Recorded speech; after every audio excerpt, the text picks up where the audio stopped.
All right, Chelsea fans, welcome back to another episode. That's right, of the London is Blue podcast. Hopefully, your favorite Chelsea podcast out there and a part of the Men in Blazers Media Network. It's a little London is Blue after dark, recorded late on a Tuesday evening here in the U.S.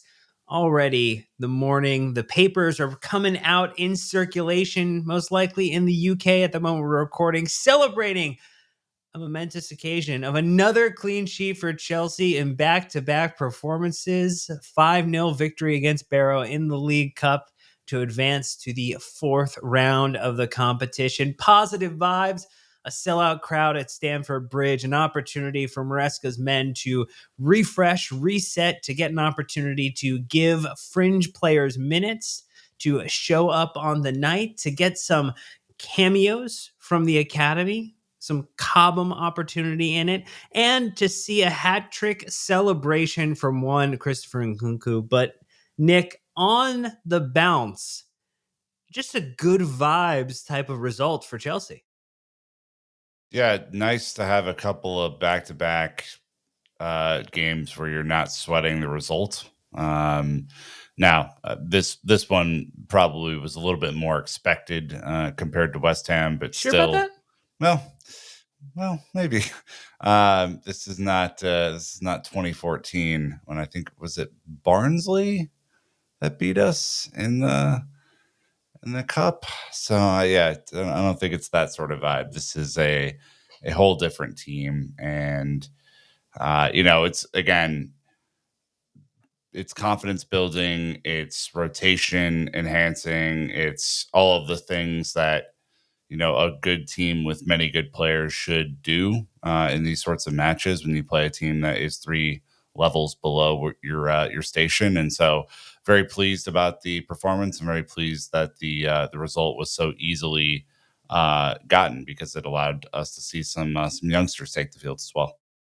Well, in this episode, we're going to get into just going through the night as it was. In fact, there was a lot of opportunity to celebrate performances for players we haven't seen feature much or at all in the Premier League this season under Enzo Maresca. We had an opportunity to get to see, again, a Christopher Nkunku hat trick, which is very exciting, among other things. Talk about how maybe he's going to try to manage the attack moving forward. We're going to have to take a look at the teams that Chelsea might be able to get in the next round of the draw. It'd be great to get a favorable one in there. But I want to start off talking about the fact that Maresca, before the game, talking about the tie, he said the message we need to send is that we are professional, we are men, we are not kids. This is the main thing. So hopefully we get that right tonight. Mission accomplished on that front. Because if you remember, last season's League Cup run, which saw us advance to the final, losing in extra time to Liverpool, quite unfortunate, that being the case. But it wasn't all easy sledding for Chelsea. We did make it difficult for ourselves at time. It was a 2-1 victory against Wimbledon, which definitely came down to a little bit of touch and go moment there. It was a 1-0 victory over Brighton, a 2-0 victory over Blackburn. It was a draw and win on penalties against Newcastle United, and a match against Middlesbrough that was a 1-0 loss in the semifinal that we then flipped the script on with a 6-1 victory. So a 6-2 on aggregate there across the two. Very, very nice. And then the 1-0 loss to Liverpool. Just in general, I don't know. I think if I were going to frame it here, we had similar opposition when you think about it with Wimbledon in this match, in this round last season. That was in the second round, though. This was at least in the third round. So yay for getting one more pass this year we did last year. It does feel like this was a bit more of a statement in comparison to how we entered the competition last season. Yeah, absolutely. And look, this team is going to be judged harshly by everybody. I think largely outside of our kind of immediate Chelsea family, but even inside our immediate Chelsea family, was hearkening my brain back to this moment last year, and it was not pleasant. I think we got over the line due to a Noni Madueke goal, if I'm not mistaken. And these are the sorts of things that, like, that team was good enough to beat Wimbledon 5-0.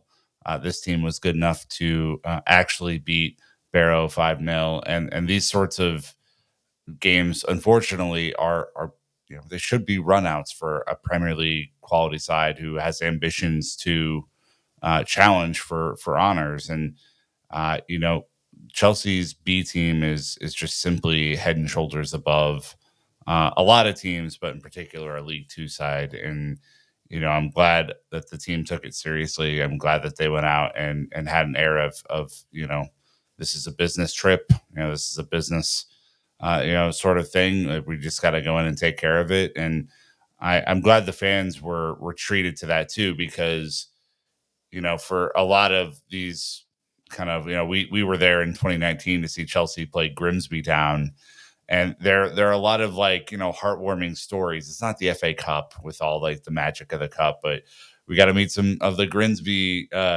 players' parents while we were at the pub, and they were all very nice, and Chelsea ran out 7-0 winners, and that's basically the way this round should go. So having a little bit of Carabao Cup experience ourselves, very glad to see the team kind of resume normal service. Yeah, and we'll get into a little bit more of that. Just as always, admin at the top. Thank you to everybody who supports the podcast. We always appreciate it. If you leave a 5-star review on Apple Podcasts and Spotify, that does a world of good. Or you can subscribe to us on YouTube, hit the bell icon to get notified, like and comment on the videos, particularly with the fact that we're dropping those wonderful Chelsea women's teams update, get an opportunity to celebrate a first win for Sonia Bonpastor in the women's league, which is always fantastic. You get an opportunity to celebrate the bombastic Bonpastor and the team for that. And yeah, look, you can get into the conversation on Discord as well, free or paid. And then there's an opportunity to get our free newsletter, the London's Blue Dispatch. But Nick, I did pull out a couple of 3-word match reviews to try to encapsulate how people were feeling after it. Why don't you run us through a couple of those? Tyson with squad rotation domination. Erithiel with Barrow lost wheels. Well done. Well done, you. Derek Kernan Johnson with Barrow balloon bonanza. Alliteration. I'm a sucker for it. MS Kai 2030 with Ballon Dior. A little bit. Huh? Balloon Dior. There you go. Monza CFC with Bomb Squad diffused. Spanish show with Chelsea's B Stings. Okay. Interesting. Dan Dormer. Look, it's still a Carabao Cup, so I went with energized cup performance because this team definitely shot out of a cannon with how quickly we decided to get on the score sheet in this one and continue to keep the pedal to the metal. Two notes about Carabao. One, the Milwaukee It's Blues. awful. Yeah, the Milwaukee Blues have Carabombs. Those guys are really doing it right up there.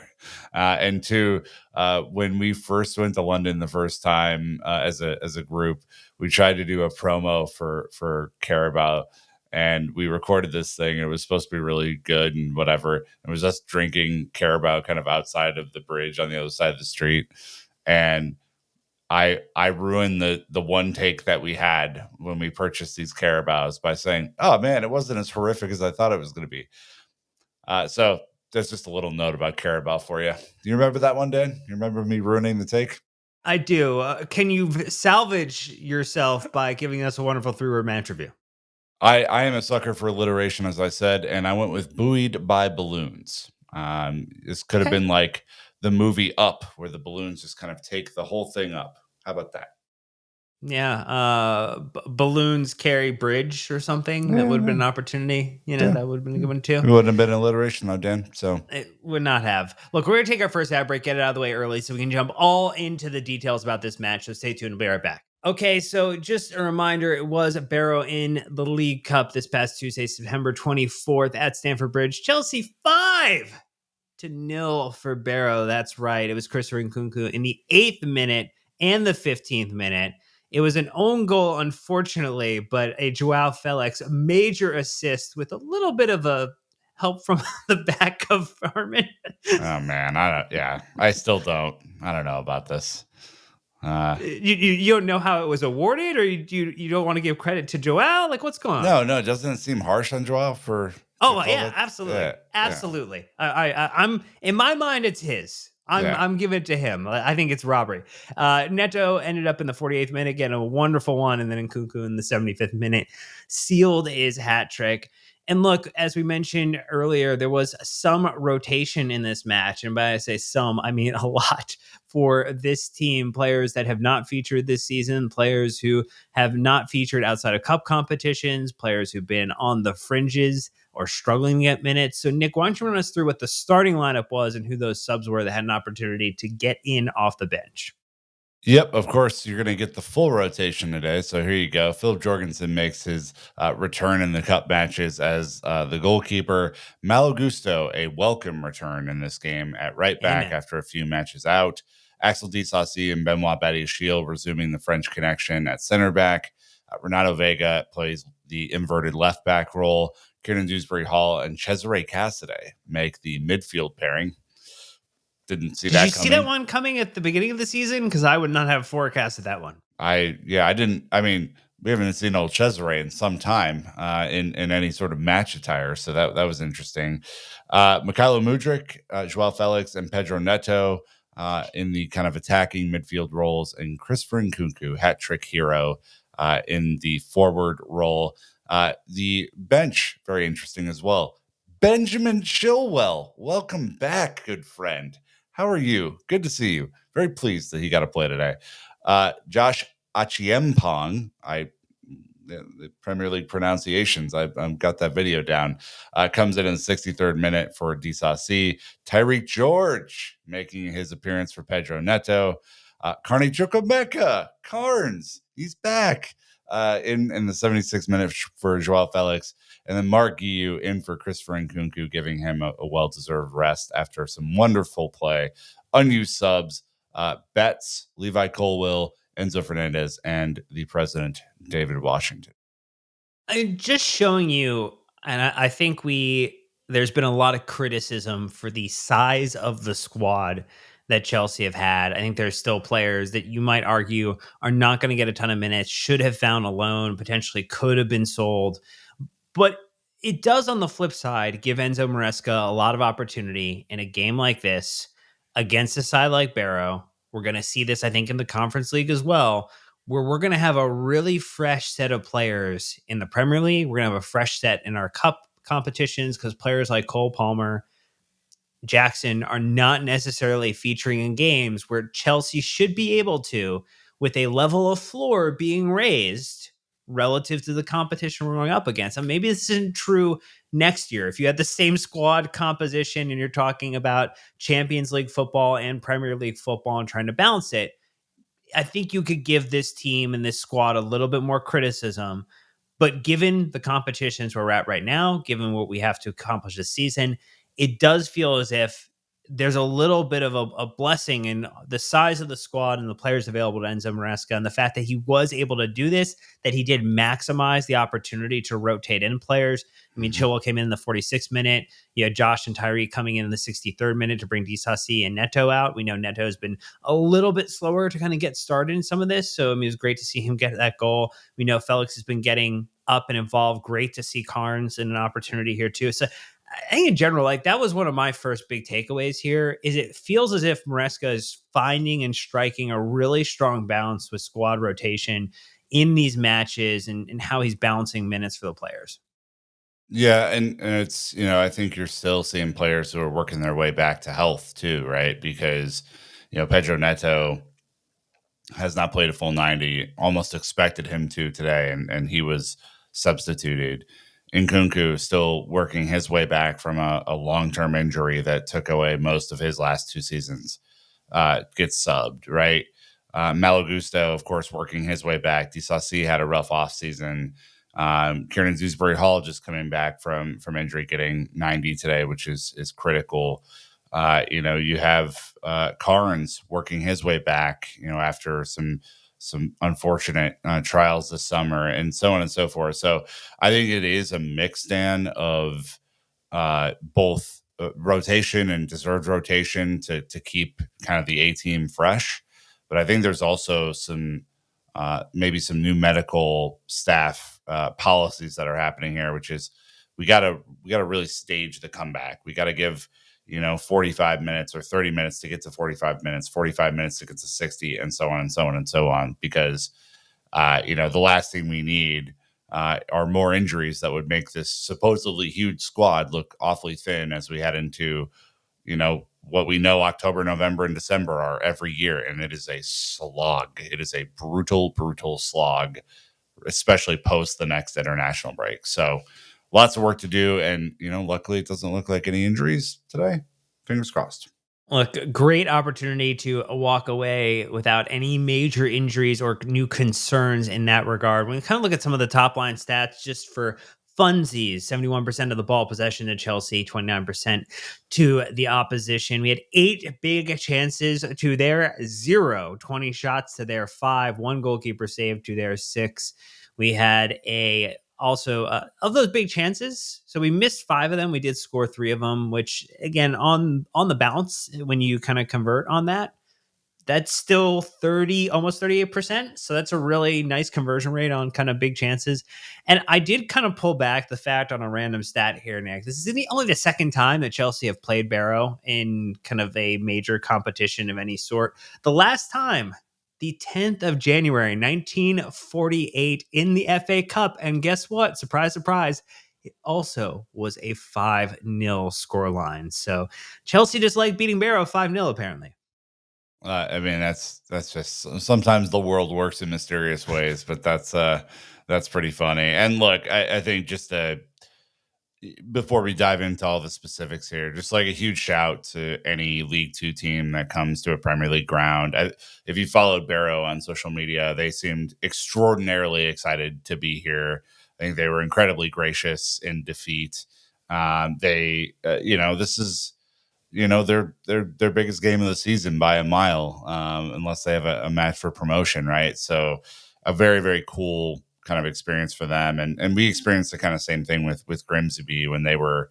I think they might have been a League One side, but it was still like one of those sorts of matches, and it has to be both really cool for the players on Barrow to come to a Premier League ground and get a play on a Premier League ground, which I'm sure is their dream. And then also weird to get absolutely waxed off of it. And so, just a credit for them showing up and their fans showing up. I think they had more away fans today than what they normally get for home support. So that's a pretty cool deal. All right, so maybe if we just take a look at it, overall match takeaways. I think if we're rating the win, you can do it on a scale. I don't know, we want to do scale 1 to 10. I mean, that would be, I think, probably the best way to do it. Here's, I think, some caveats we can kind of put in there, sort of facts in potentially favor of how high we want to rate this. It's the second highest goals we scored in a match this season, 5-0. It was another clean sheet. It had a hat trick for Christopher Nkunku. It had a first goal for Pedro Neto. There were minutes for multiple youth players. We had a Enzo admitting the fact that there was a plan change for minutes for Chilwell and Gusto, like that type of like foresight and planning. You saw, I think, even though we didn't have great performances, maybe from our midfield on the night, that in general the defense looked very comfortable throughout the experience. Where do you rate it? Like, is it? I don't know if it's a perfect 10, but it's probably a high 9. So I like all this is good, right? And the clean sheet in particular is good because I think clean sheets are things that you build on, right? And the more you can kind of string those clean sheets together, the more the team believes they can't get scored on, and that can really serve you well in tough matches. Maybe a bounce goes your way, or someone throws a leg in front of the ball they normally wouldn't reach to deflect that, kind of around the goal or whatever. So I like clean sheets. It was incredibly easy. This is a team that is, Chelsea is 3 levels above them in the footballing pyramid. So for me, it's hard to, rate this as like a 9 or a 10. I think it's a very comfortable like 8, and that's not disparaging by any means, but we were joking in the WhatsApp before, like if Chelsea don't win this convincingly, that would have been a problem. And luckily, it was very, very early where Chelsea were able to go up, 2-3-0, and then after that, it's just kind of a training exercise for the most part. So I'm happy with the results. Obviously, I think the West Ham result is much, much better. I think the West Ham result's like a 9.5 out of 10.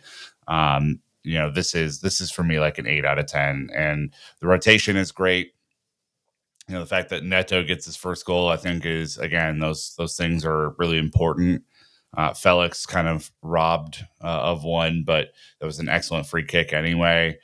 Some of the ball movement through midfield was actually pretty solid. Again, Kieran Dewsbury Hall not up against like mega competition here, but still looked a little bit better today. And even for someone like Mudryk, I think this was important for him too. So I go with an 8. What about you?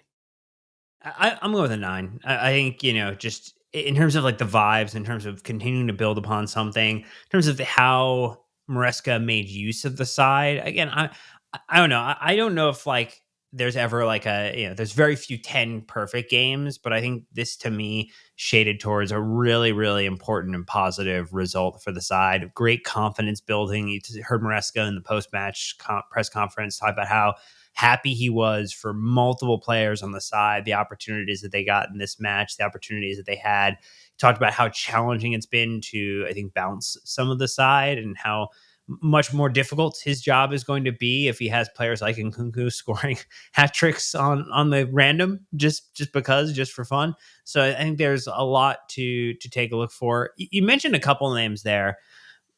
Who was your most surprising performer? I think someone like Nkunku, who we'll talk about in a moment, is just, I think, a slam dunk against someone like Barrow. Like he should be having an opportunity to score and score frequently. But was there someone or maybe one or two players that you were more impressed by just in terms of where they're at within their Chelsea career, where they're at within their Chelsea journey, and how they maybe left a impression on you with the performance they had tonight?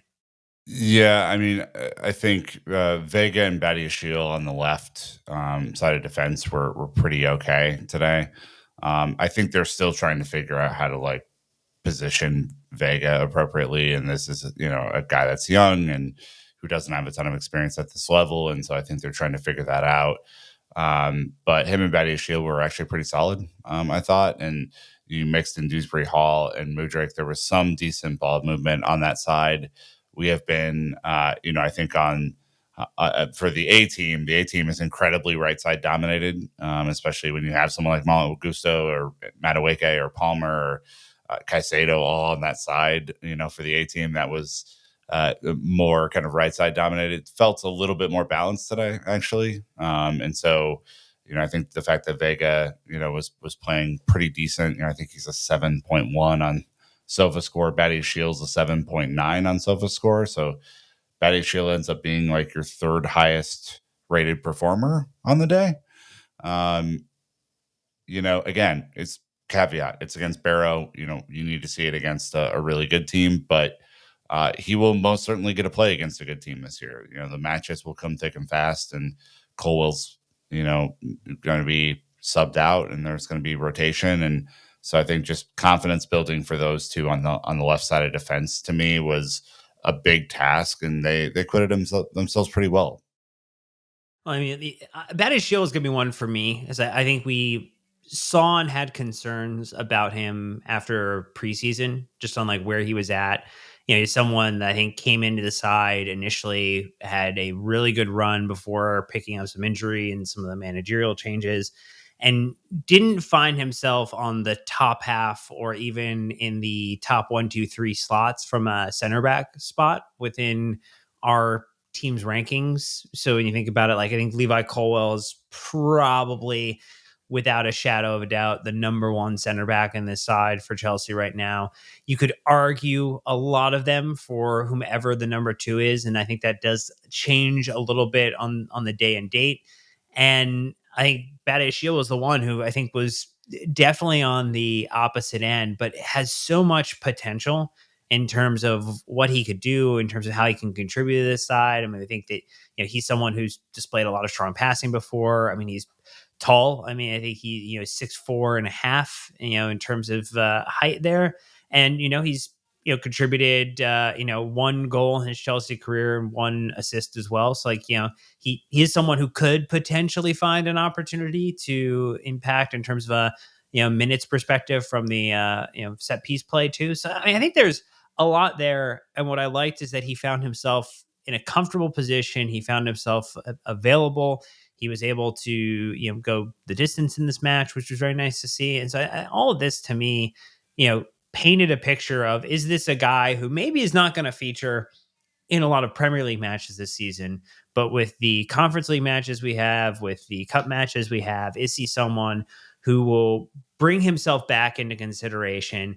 And if the worst were to happen, if we had an injury to maybe our first choice pairing, puts himself in a position to be a next individual up, maybe not the 1-2 choice, but maybe the third choice individual, which would see him move a little bit, maybe because I think right now he'd probably be competing with, if you don't think West Fofana is number 2, maybe you think Tosin's number 2, maybe, I think Disasi would then be the next level kind of below, and then it's Badiashile. Would you see him then jump Disasi? Would you see him jump into that category with Tosin? That would be interesting to see. And like that, again, this is a good thing to have. It's good that we're having this type of conversation where players are putting themselves back into the equation.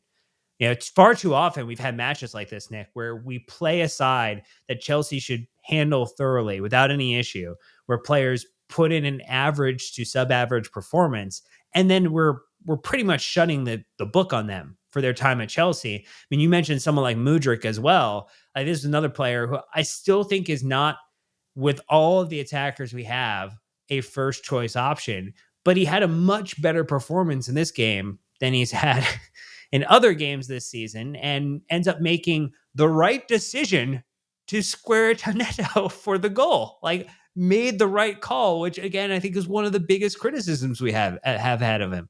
Yeah, that those like last second decisions, right? I think for the most part, look, he's just physically different than a League Two side, and so I take the dribbles and the bypassing with speed and all that sort of stuff, with a grain of salt for this one. But I do think, there were some critical decisions made in the box, a couple of unlucky deflections that didn't quite reach, the pass didn't quite reach the target in the center of the box.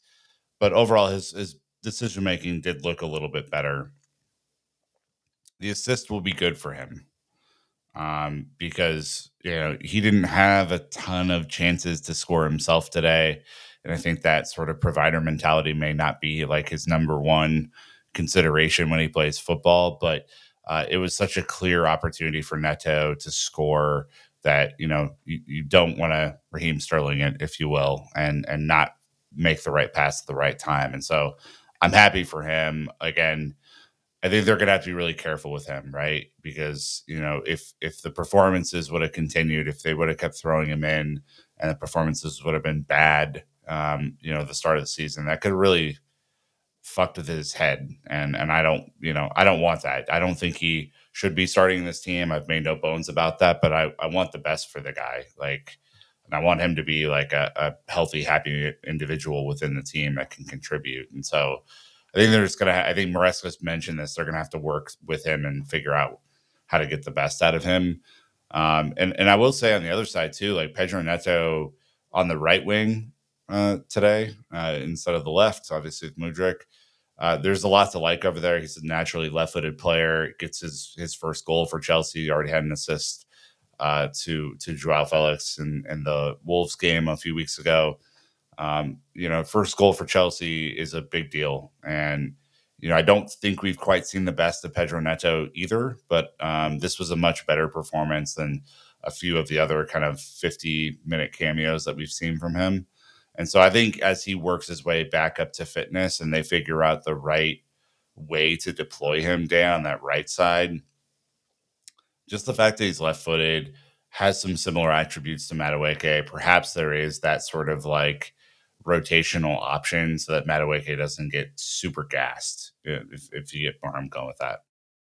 Yeah, I think it's nice to see, especially when you consider the fact that Neto has now featured in 5 matches in the league. He had 2 starts. He's on 1 assist at the moment. So they maybe could argue could have been close to a goal at some point within there. Though the XG might disagree with you there.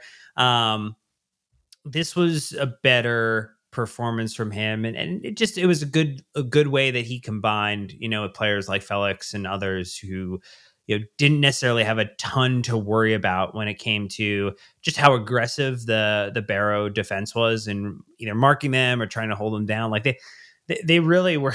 They struggled from the start to match the level. And I mean, again, we don't want to kind of be too harsh on Barrow. The fans were great. They came in, they supported their team. They were there to have a Yeah. great time and play the best football that they could.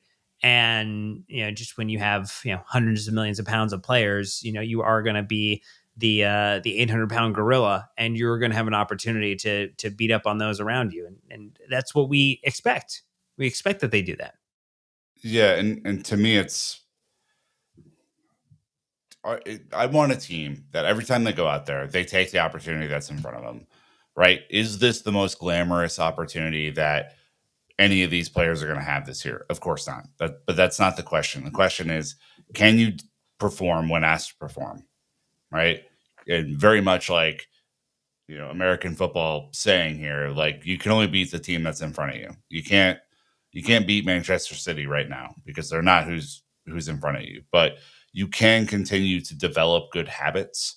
And I think good habits are, oh, we have a League Two team coming to town. No problem. 5-0.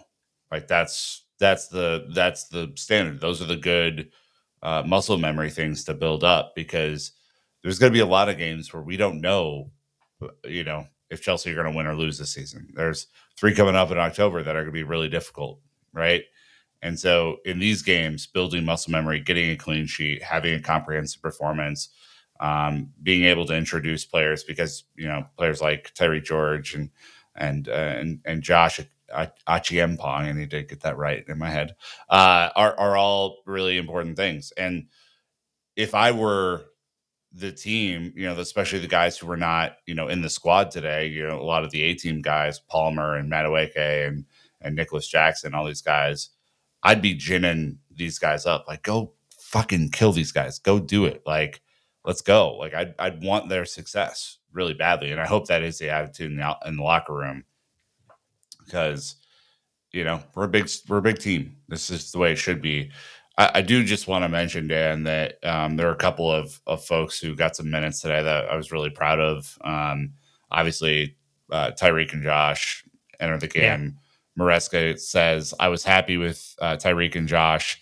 I thought they both did very well. These kinds of games for them are important to be brave. Don't be shy. It doesn't matter if they make mistakes. It is fine. Tyreek missed a chance, and then he created another one for himself. Then I really like Josh, the way he showed himself with the ball. He steps in, brave personality, happy for both of them. Now, if you were me, you would have started both of them today, but that's okay. Again, more minutes for these guys is a really, really, really, really good thing. We value both of these players, especially in this moment, Josh, because of the right back conundrum that we have on our hands at seemingly all times. Like it might be a season where he is forced to step up, like Lewis Hall did a couple of years ago, into a position that is not the under 21s or under 18s that you're really taking that step up to live your dream. And so both of them getting on, if I feel so bad for Ty because he'll want the sitter back for sure. But Oh yeah. I like the attitude from Maresca there, Dan, to say like, don't. There's nothing there's nothing that will happen here that is going to make me think any less of you. Like, go be yourselves. Go show your personality. That's the right attitude. Yeah, and I think we saw that too with the way that he bounced, Chilwell coming back into the side and Mhm. having not had a preseason, having been someone that, I think maybe would have been a departure that the sporting or at the board level would have found value in terms of shrinking the side. But man, I still think he's got, if he can stay fit, just like, again, fingers crossed and knock on wood, whatever it is, if he can stay fit, I still think he can be a valuable contributor under Maresca. I mean, you saw that he came in for those 45 minutes. He was 3 out of 3 on ground duels won. He was 1 out of 1 on aerial duels in terms of winning there. It very accurate within his passing, looked comfortable, didn't look overly rusty. Again, Caveat, it was Barrow, so he should not have been under a lot of pressure. I mean, we did switch to a back three essentially when he came back on. Initially, it was like right back, and then it was like, oh, okay, well, actually, it's a back three, and he's gonna play there, which was fine. I think the one that was probably most interesting, if you want to kind of like start to scratch at like where there are still some question marks, I was more impressed with the cameo that Chukwuemeka had than I was with the minutes Dewsbury Hall had. And I think that is a big old question mark for me on what Dewsbury Hall is going to contribute over the entirety of this season. Where is he at physically? Where is he at within just his game state? And, is someone like Chukwuemeka, particularly with some of the concerns around our midfield and the depth that we have there, is he someone who potentially was going to go out on loan, was potentially going to be sold, and could find himself in a contributor role in this side? I mean, I think anyone who has effectively not gotten minutes until now is going to want an opportunity to see if they can. But I think that's a very interesting wrinkle for Maresca. Yeah, I mean, show me that sort of same thing in the Premier League, and then we can have a conversation. I think like I understand why people are saying that. There are plenty of people who are kind of saying like, "Whoa, why would we buy Dewsbury Hall if Carnes is there and Carnes is capable of playing this like deeper role as a six?" I mean, remember start of the season, everyone thought we were playing the 4-3-3, right, with the two advanced states and the kind of solid wingers. Then Maresca made a change very early on to go, that's the personnel doesn't fit this. And unfortunately for Dewsbury Hall, he is an eight. Like that is his that's his goal, and he has not to this point, unlike Conor Gallagher last year, shown the ability to drop deeper and be a contributor. Right, that is a bummer. I didn't think he was terrible on the day; it was fine. I think SofaScore kind of rated him and Cesare as like 6'5", 6'7", so whatever. It's not the worst that I've seen, but it does beg the question, like, did this happen before a full assessment of this squad was even possible? And will that be another purchase that we look back on and go, huh? Or will Dewsbury Hall, adjust his game, to fit what the team needs from him? Because look, I mean, I root for all of our players, but he's not replacing Cole Palmer or Christopher Nkunku or Joao Felix in the middle right now, and he's not going to replace Jadon Sancho out wide on the left or Pedro Neto. So, and if that's really where he's been plying his trade for Leicester, then I don't see that for him at Chelsea. I think he's going to have to figure out how to play that kind of deeper lying pivot and see if he can do it well, because the talent up front, as we will get to in our last segment, is pretty dangerous right now, and they're firing on all cylinders. Yeah, good problems for Enzo Maresca when we talk about the attack. We're going to get into some thoughts on that, particularly with what Nkunku is doing to make Enzo Maresca's life more difficult than it was before this match. So stay tuned, we'll be right back. Look, Enzo did admit in the press conference that he has problems with Chelsea right now, but the problem with Chelsea is not a bad one. It's not a I can't get the players I want. We're not getting the decisions. I mean, maybe if you ask questions about getting drawn with Anthony Taylor multiple times this season, maybe that would be a problem that he could point the finger at. But the problem he has right now is there are too many players scoring goals for Chelsea. Look, there have been managers who have struggled with the inverse, Nick. And so this is definitely a good problem for Enzo Maresca. He highlighted it with a joke, with a little bit of joy, with some mirth as he answered the question, with the fact that like this is exactly what he would hope to have. And I think it does beg the question of, will we see at some point in the next run of games, particularly as we start to get into an October that is going to be tough. Just Yeah, underline, bold, italics, 36 point font impact. Like it is going to be a tough October with some of the matches we have. Will we see something like a Jackson at the 9 and Nkunku at the 10, a Cole Palmer outright, a Jadon Sancho on the left? I mean, he did highlight the fact that some of the big challenges then come down to like, well, who's going to be in midfield? Maresca joked that it was going to be him and the reporter having to defend if you get all these attackers out there. But I think people are going to generally ask the question at this point: is like, how do you get Nkunku minutes in the Premier League? He came in and obviously was the decisive factor in the Bournemouth game. He now has this hat trick. I mean, he's the second hat now after Madueke, another hat trick. So I mean, it's good problems to have, but you have to wonder, can he get the right configuration, and is it just going to come down to like the matchup? I feel like it's going to be heavily matchup dependent. Yeah, it's going to be less. I think the rotations in this like second phase of the season, now that the first handful of matches are done, the team's kind of settling in, and we have this other international break coming up, which is such a bummer. But it is what it is. I think the rotations you're going to see are going to be smaller and smaller for who plays.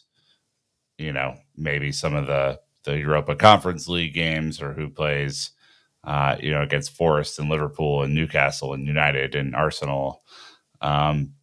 Yeah, because October, November is going to be brutal. My best guess right now is that Nkunku is going to continue to build up over the next couple of weeks. Probably does not play against Liverpool, and then plays against Panathinaikos. Maybe gets some cameo sub minutes against Newcastle at home, and then I could see him absolutely dominating United. I think he gets in and mixes it up a little bit more as we head into the difficult stretch, because I want Chelsea's best 11 out there, and he certainly has to be a part of the best 11. I think that Jackson is making it tough though, and so it could be that Cole's out right and Madueke gets subbed, which is not going to be kind for Madueke, who's had a pretty good start to the year.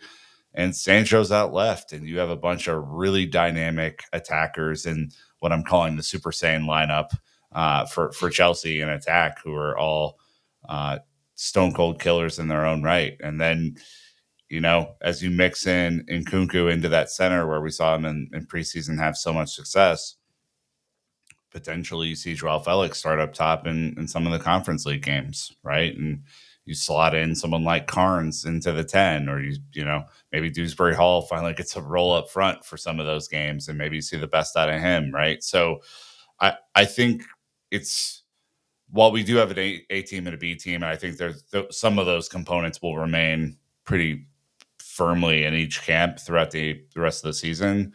You might see a little bit more mixing and matching at the top of the lineup to make it all kind of work together.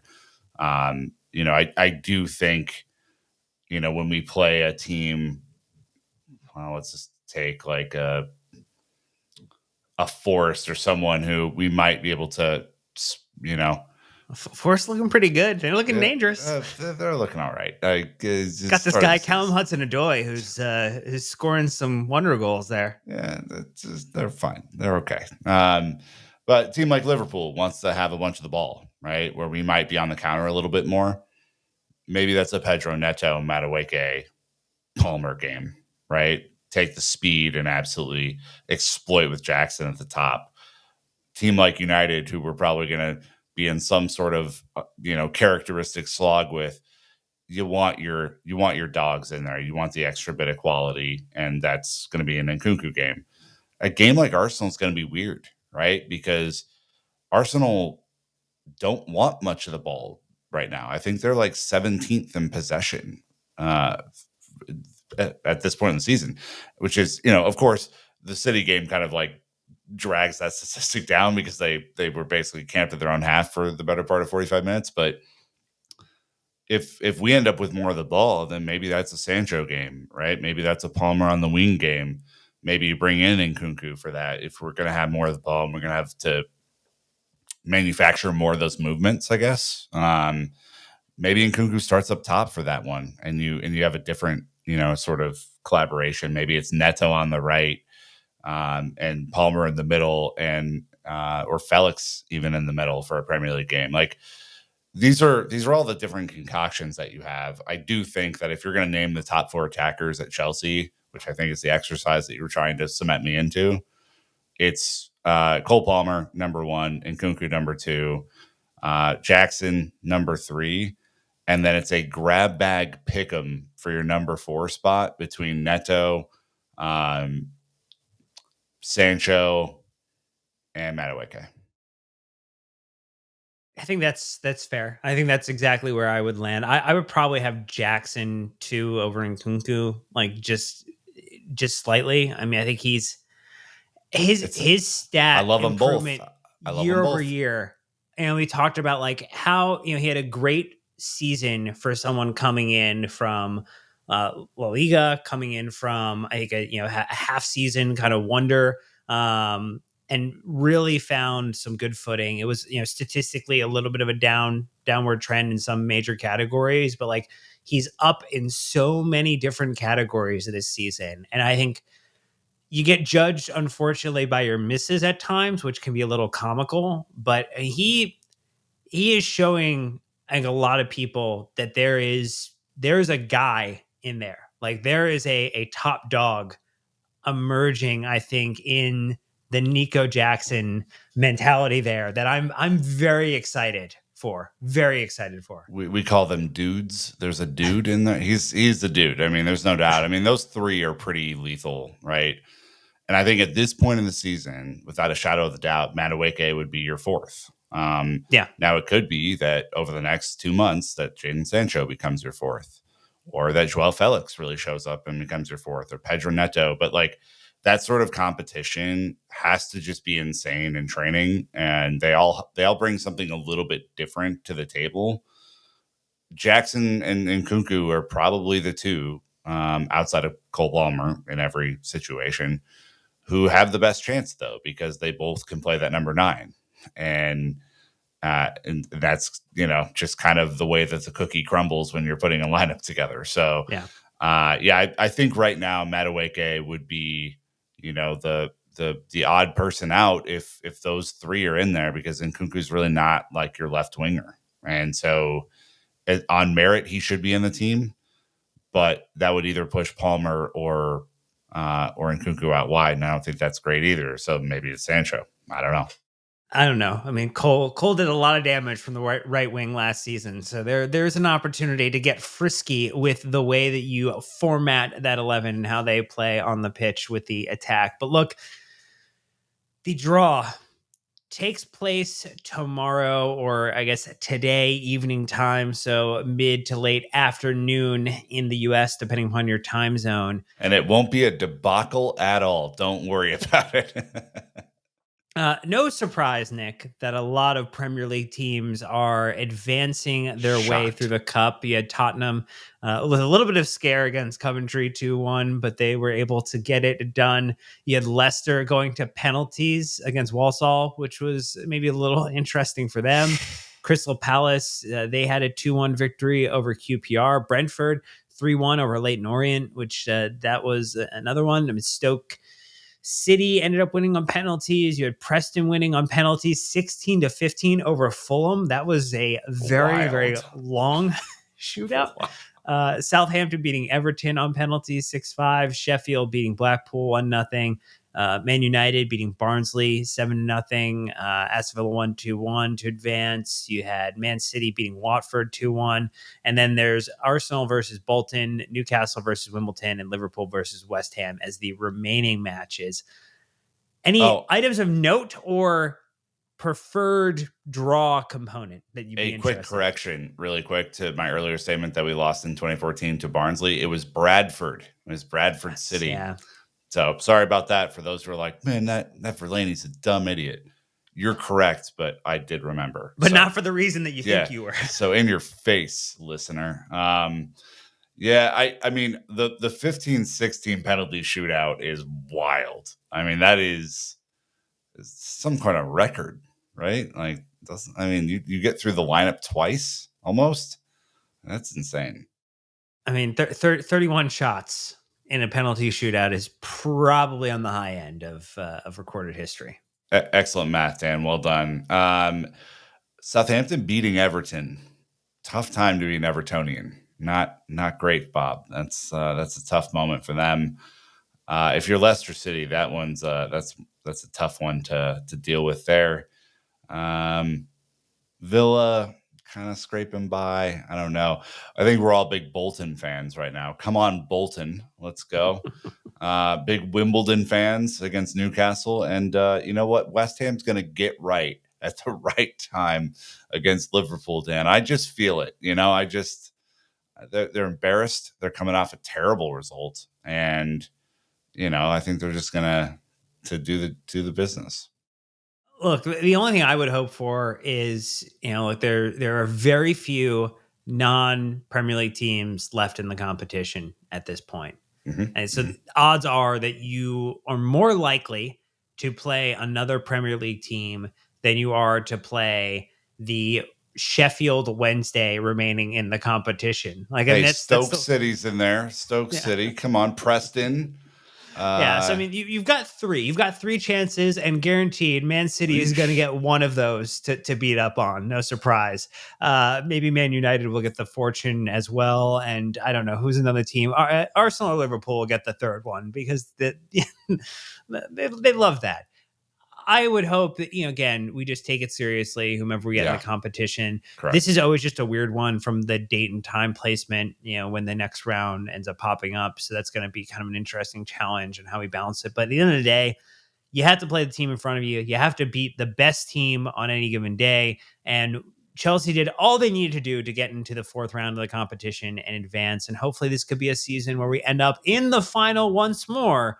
But on the opposite side of the celebration or disappointment barometer, getting a chance to revel in a victory and lift a trophy for Enzo Maresca and the men versus getting a chance to watch others celebrate on the day. But all in all, a great result, good minutes, a positive moment for the Chelsea supporters at home on a Tuesday night at Stamford Bridge. And we get a chance to run it again in the upcoming weekend as Chelsea continue their quest in the Premier League to advance up the table and stay in a top 4 or 5 position. Yeah, I mean, just a reminder of what's upcoming here.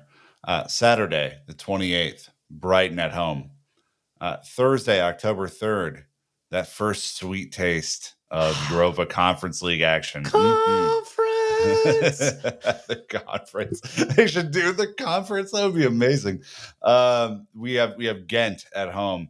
Then we have Nottingham Forest Sunday, the 6th of October. Then Liverpool on the 20th of October, right after the international break, because God damn it, of course it is. Then Panathinaikos in Greece on the 24th. Sounds great. Nice little holiday for anyone going to that. Then Newcastle United on the 27th of October. That's a decent one there. Manchester United, the 3rd of November. And then Arsenal, the 10th of November. This stretch is, we come out of that feeling okay, knowing that we have Villa and Tottenham right after that as well into November. We come out of November feeling okay. There's something to really talk about. So just a note. Well, look, a trial is usually conducted over multiple days, and all we can say is that the early days of our defense are looking really, really strong in terms of Chelsea setting the stage for what could be a really, really fun, exciting, and potentially silverware filled season for the Blues. But that's going to do for this episode. So we will catch you later in the week with some more content. We are going to have another match preview with Sam, CSC Central, more video exclusives on YouTube, and we'll be live after this weekend's fixture as well, again on YouTube. You will not see Nick because I think he's got a little birthday celebration activity going on there, but we'll have a wonderful cast of characters to celebrate, hopefully a Chelsea win after full time. That's going to do it for this episode. So until next time, Chelsea fans, you know what to do. Keep the blue flag flying high.